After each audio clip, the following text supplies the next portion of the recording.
Well, students, welcome to EPG Pathshala.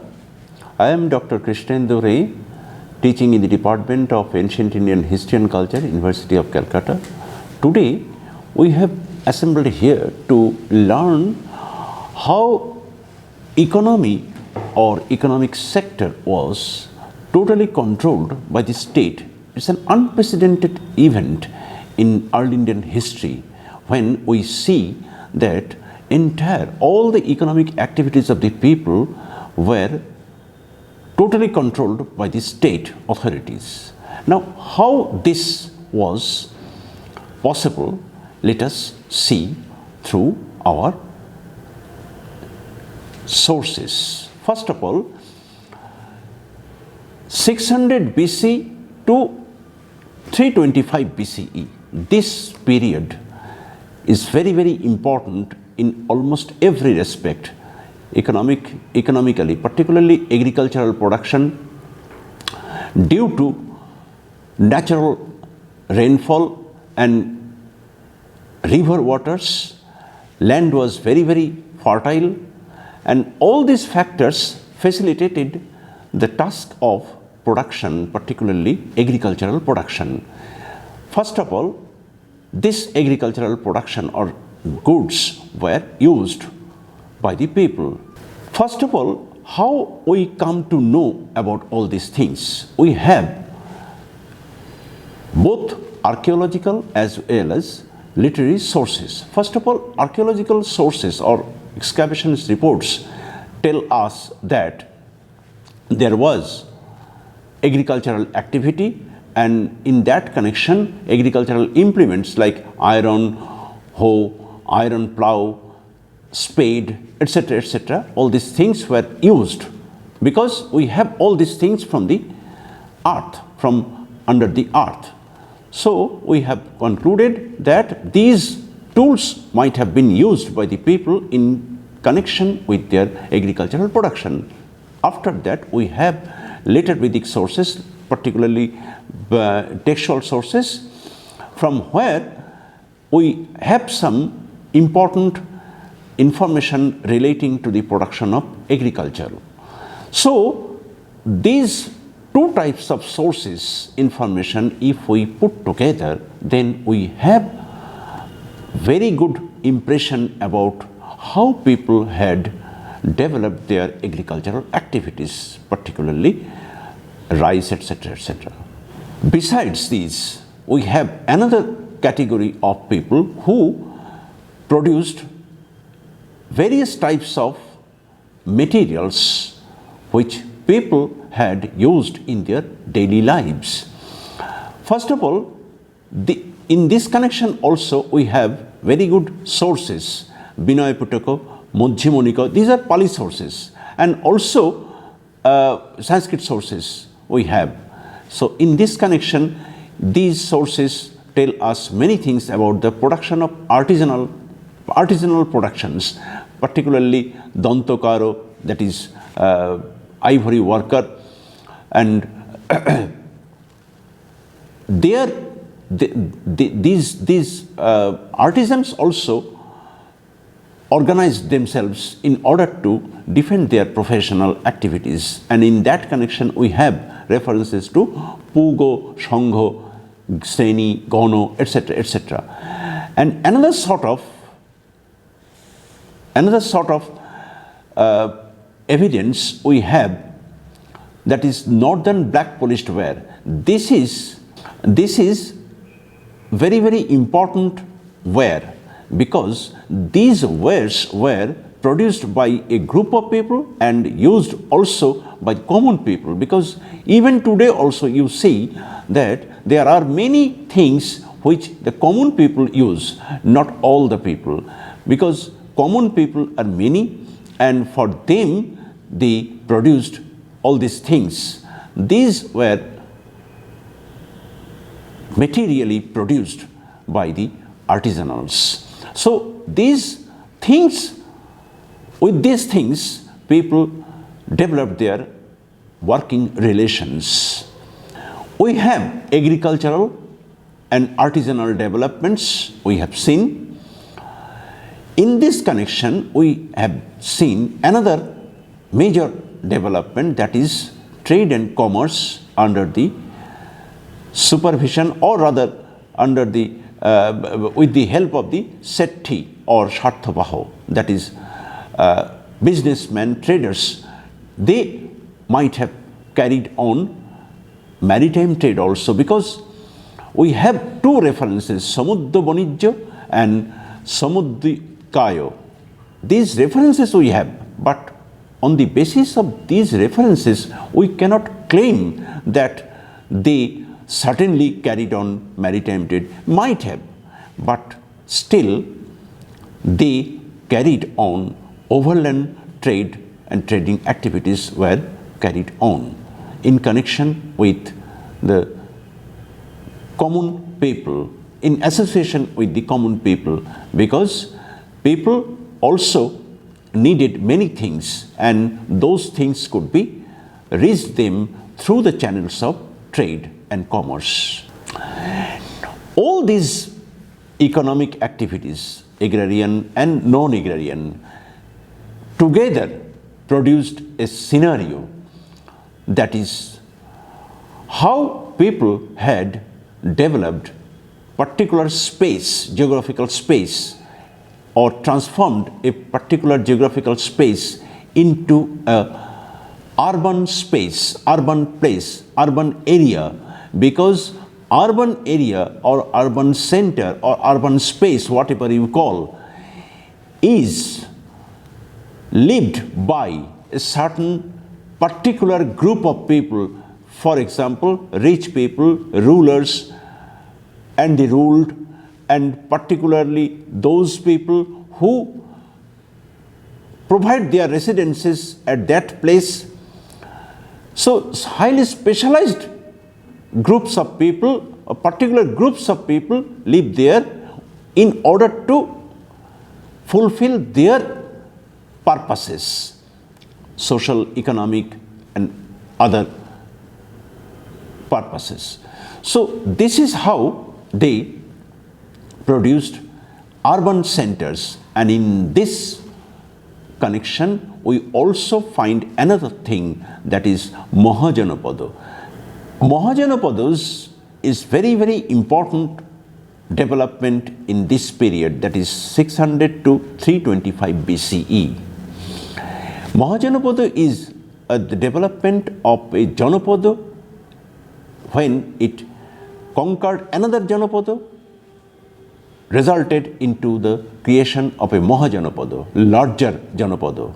It means one Janapada was conquering, or Janapada ruler was conquering another Janapada, and this is how Mahajanapada was created.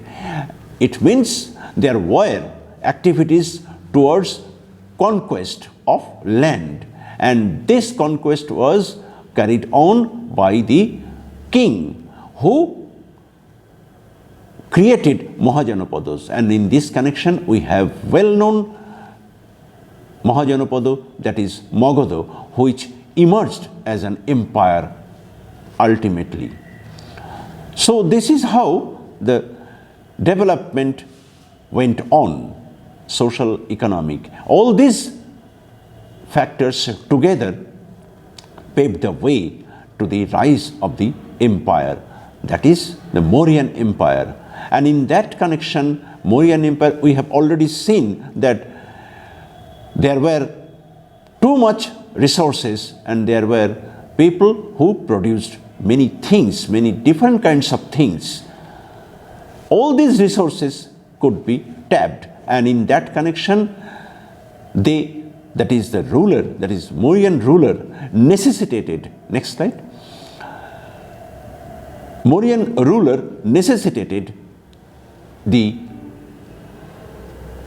procurement of all these sources in order to stabilize their royal control. So in that connection, they felt the necessity of having one full treasury and full-length army. All these things necessitated in turn resources. So only from the people cess collection was not sufficient enough for the completion or the fulfillment of the treasury or maintenance of the army. So there were necessities of collecting more resources, and that's why we find the state control over the economic activities of the people. So this is how we come to the main area of our discussion. This is the state controlled economy. Now next, first of all, as we have seen that people have already first of all produced agricultural goods. So let us see what is the scenario in agriculture. First, control of the state was maintained by taking agricultural production under their royal control. As you have already heard it, agriculture was placed under the supervision and control of the high-ranking official agronomoi, that is according to Megasthenes. Now, Shitadhaksha in the Arthashastra is mentioned as the supervisor of agricultural activities. He was high-ranking official. The officer had to be well versed in agriculture, Brikshayurveda. He had also to collect the seeds of all fruits, flowers, grains, vegetables. Remember, all these things were produced, and in that connection, agricultural officer, that is Shitadhaksha, was to collect all these things for the production of these things, and in that connection, for the health of the trees, of the plants, he was to be aware of the Brikshayurveda. So he had also to collect the land for the production of agrarian goods was to be ploughed up well. Shitadhaksha was to appoint agricultural laborers. In this connection, we find three categories of people. First of all, laborers, simple laborers. They paid only laborers, and in lieu of that, paying labor to the land, they received certain amount of produce from the land. And there were some other people who provided the plough, and in that connection for the production work, and in lieu of that they received certain amount of produce, 1/4 or 1/5 of the crops from the land. So what we were talking about? We were talking about the laborers who paid their labor in connection with the production of agriculture, and in that connection, the supervisor Shitadhaksha was to appoint these people for the purpose of production in the land. So we find in this connection three categories of people. First of all, we find the laborers who paid only their labor for the production. In lieu of that, they received certain amount of production from the state. There were another category of people who paid, who provided their plough for the purpose of production, and in lieu of that, they were given some amount of produce. And there was another group of people who paid, who were provided entire help from the state, and in lieu of that, they paid only labor. In lieu of that, they got on 1/4 or 1/5 part of the produce. Next, we see Mauryan state is known to have established control over agriculture, and in that connection, we find another land settlement program on behalf of the state, and in this connection we find what it is. This is Janapada Nivesha. It's very interesting and very important part of economic activities under the Mauryan state. In this section, what we get? We get Mauryan state formed its control over the agricultural production by adopting the policy of land settlement. Janapada is one of the elements, 7 elements of the state. Sami, Amatya, Janapada, Durga, Kosha, Bolo, and Mitra. And Janapada is a wealth. It was important for the king to settle land for the kingdom. The Janapada was considered as a wealth for the state when, as you already know, when a new Janapada was settled, the available land there was divided into two categories such as taxable and tax-free. The taxable land was reserved for the priest and the royal officer. The taxable lands were divided into two types. First type of land prepared by the measures on behalf of the king, it was given to those who paid taxes for one generation. They were considered as the tenants of the king. The other type of land was given to him who could develop the land without taking assistance from the king. The royal authority was keen on utilizing the agrarian properties of a land. If anyone was found to have neglected the agrarian works, the land was taken from him and given to someone else for further production. Remember, production work could not be suppressed, could not be disturbed by any means or at any cost.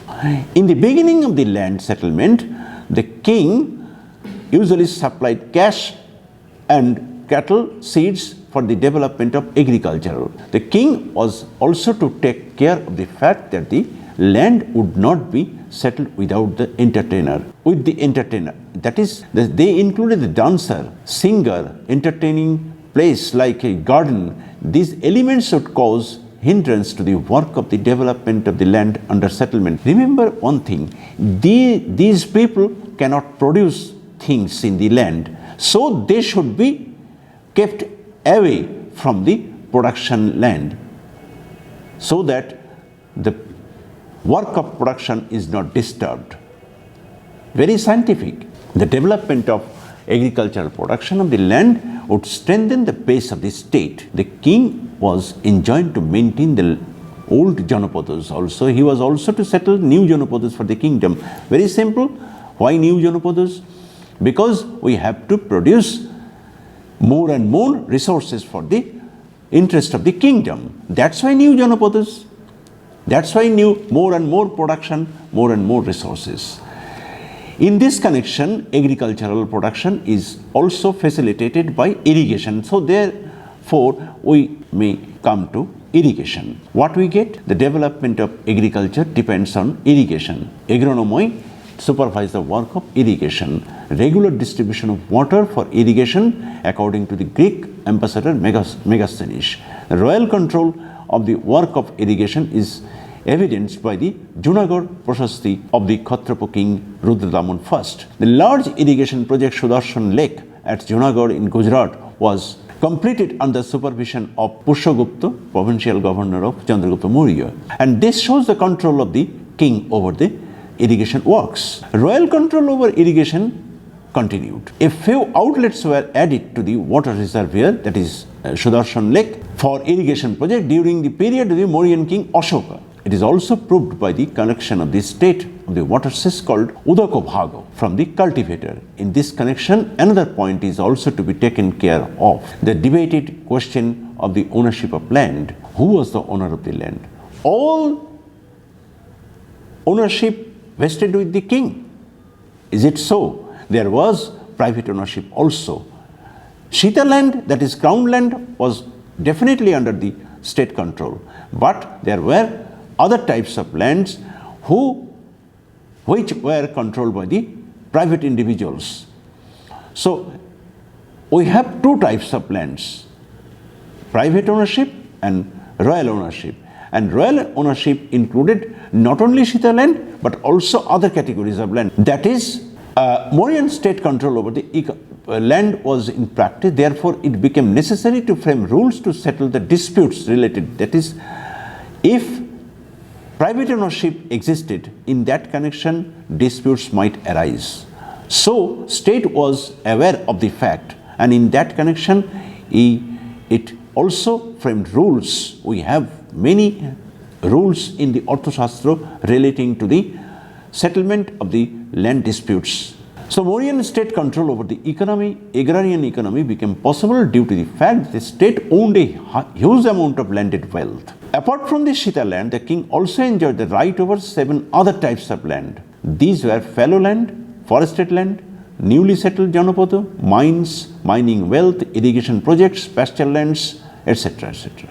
Besides economic agricultural activities, we also find non-agricultural activities which are also controlled by the state. And in this regard, let us first start with artisanal activities, because people also need artisanal activities, utensils, etc., etc., many other things for the sake of living. So what those are? There were many artisans in the society according to the Greek accounts. The shipbuilding, weapon making industries were under the control of the state. There was private ownership in other industries also, as even today also we have private ownership in industrial activities, we see.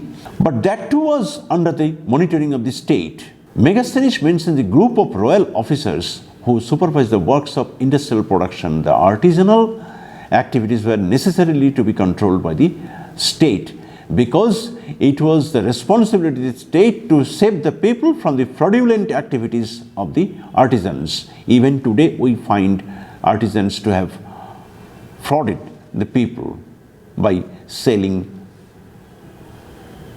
undesirable goods. What we get next? The influence of the artisanal guild, as we have already talked about, that artisans, in order to defend their professional activities, they also organized. They had also professional organizations. In continuation, during this phase also, that is during the rule of the Mauryas, we find guild, which possibly came to be less during the Mauryan period than what it was during the pre-Mauryan period, because of the fact it was completely angle or vision of the state authority that traders were kontoko, they were detrimental, they should be refined, that is shodhana. This is how we find kontoko shodhana in the Arthashastra. They should be under control of the shodhana, means they should be under control of the state. They should be under the checks of the authority, so that they could not deceive the people, they could not cheat the people. That is how they were controlled by the state authority. What we get next? The mines and mining industries are also to be under the state control. The matter was supervised by the Akarodhaksha.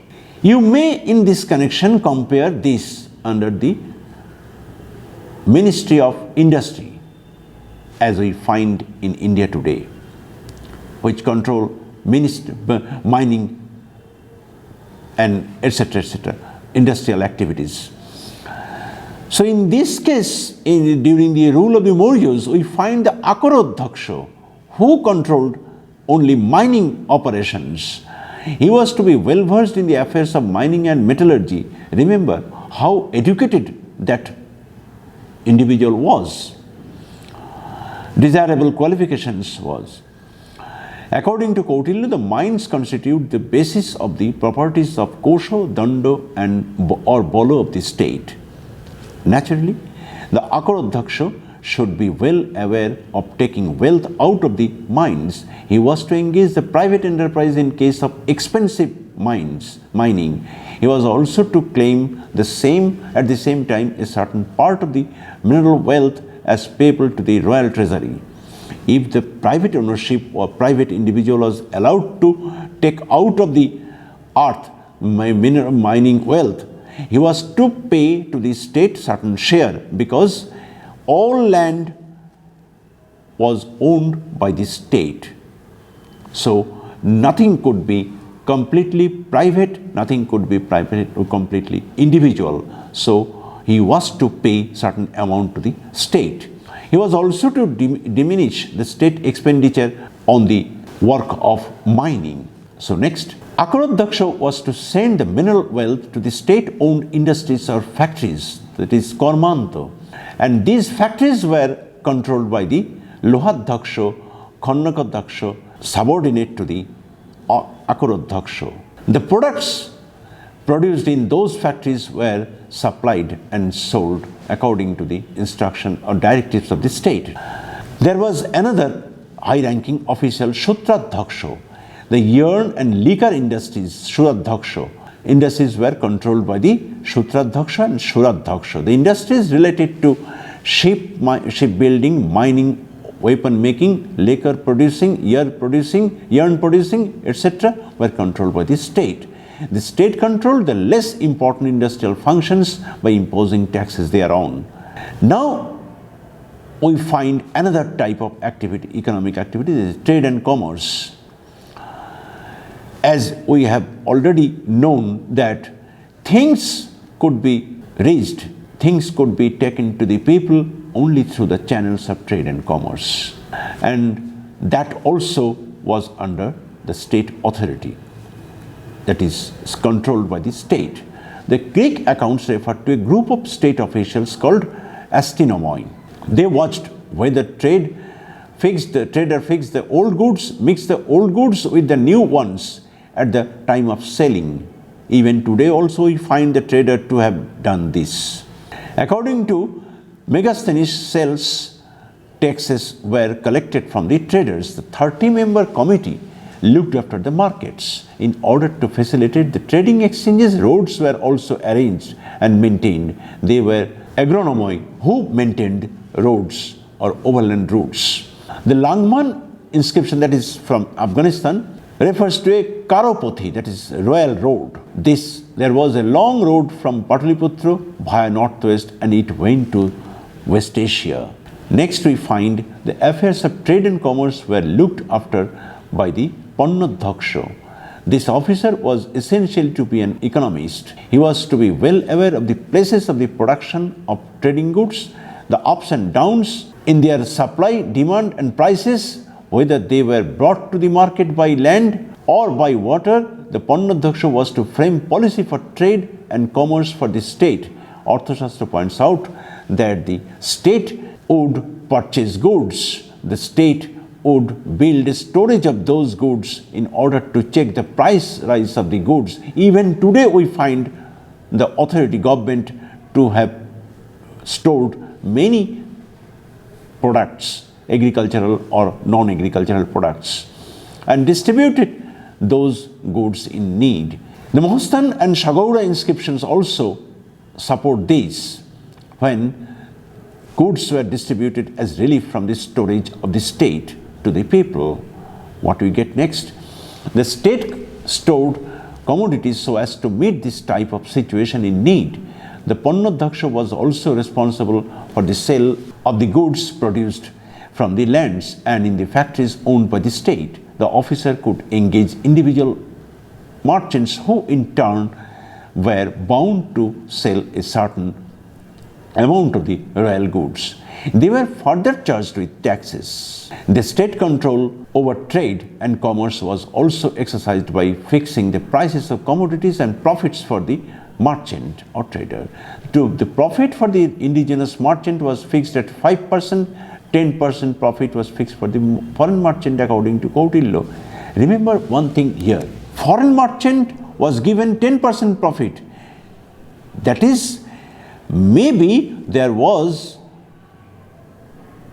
enough support to the foreign merchant who were allowed to come to this land to trade in different goods, so that state could provide their more income to the treasury.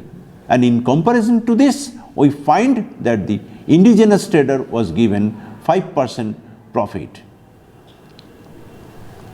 So everywhere we find the state authority to have made their profits. Next, it is to be noted that the merchant was fined in that connection if the merchant was found to be of guilty in connection with their trading activities. His commodities were confiscated by the state if he had increased the prices of commodities for high profit according to the Arthashastra.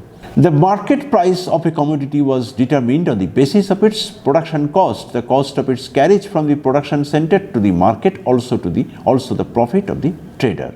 Next, we find more important thing, that is coins, that is metallic pieces guaranteed by the state authority.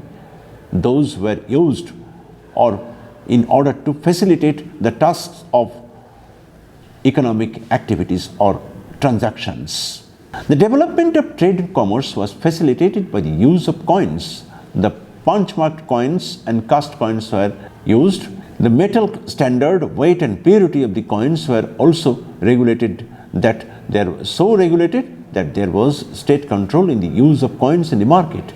We have coins from northwest India, Gangetic Valley, central India, North Bengal and the Deccan. These coins show the peacock sitting on the gate. The state, even today also we have symbols on the currency notes and also on coins. Maybe Gandhiji's image or parliament image. Similarly, exactly in the similar way, during the Mauryans also they had the symbol, that is peacock sitting on the gate. The state had the right to make coins. Even today also this is true. The officer who was entrusted with the responsibility of making coins was designated as Rupadarshaka. All these economic factors paved the way towards the growth of urbanization, about which we have already referred to earlier. Next, we see administrative machinery to collect surplus production, the spread of trade and commerce and artisanal activities contributed to urbanization in the Middle Gangetic Valley during the 6th century BCE. The presence of Megasthenes in the city of Pataliputra indicates that the fact that the city had gained an international standard. An administrative council looked after the foreigners who came to the city. Even today also we find many foreigners coming to India and its different cities. Archaeological excavations at Kaushambi, Takshila, Song near Mathura, Mahasthangarh point out the urban features of these places. Kaushambi was characterized by the drainage system.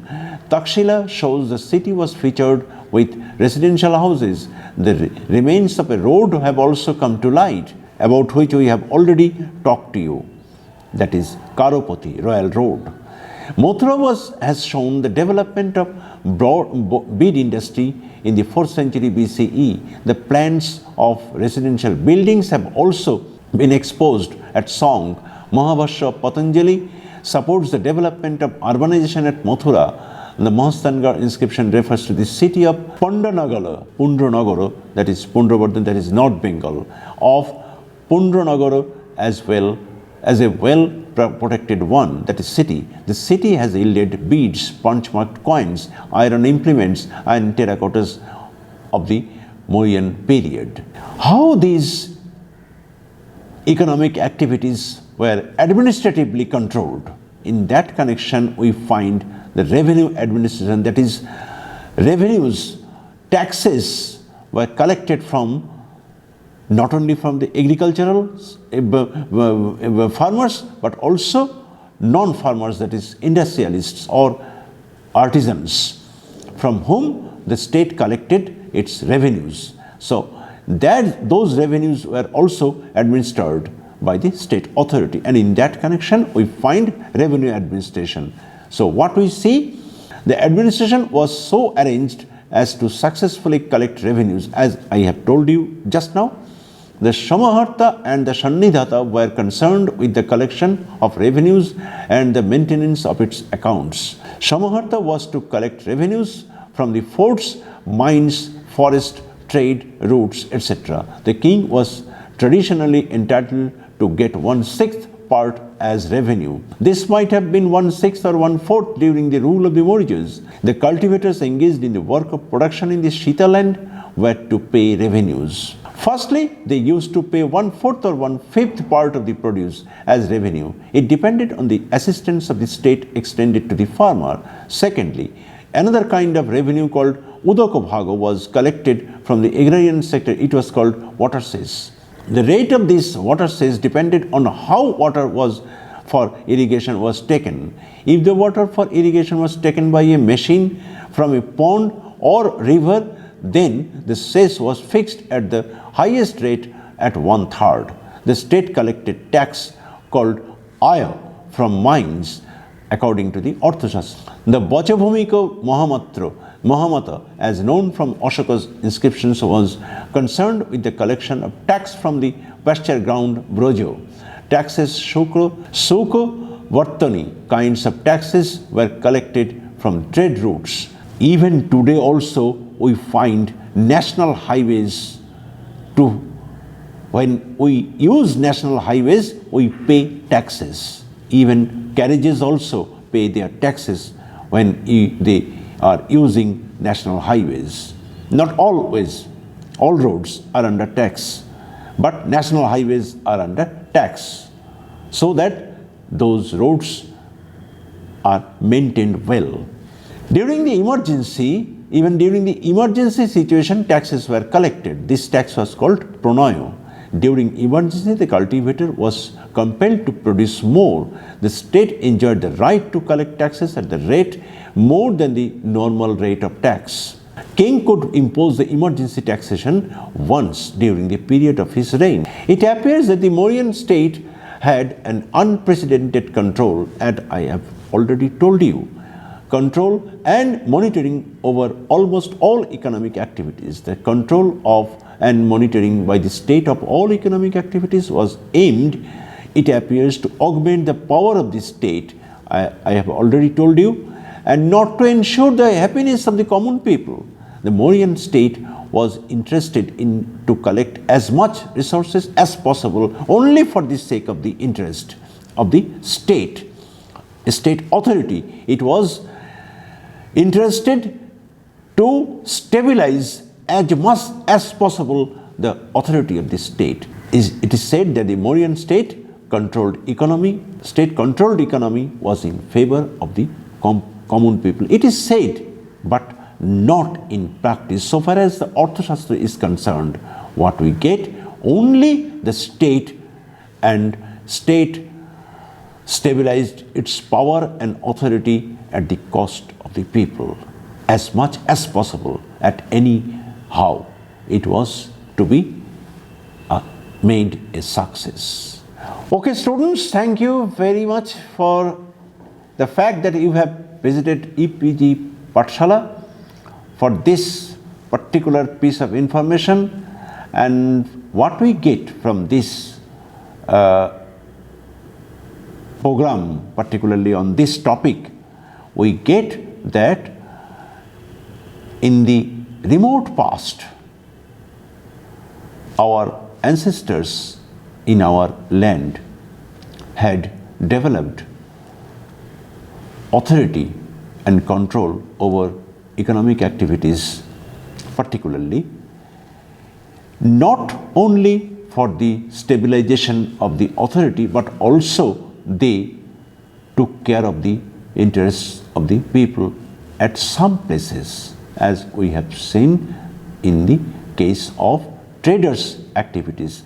They were always taking care of the fact that traders could not get chance of mixing old goods with the new ones, so that common people could be cheated.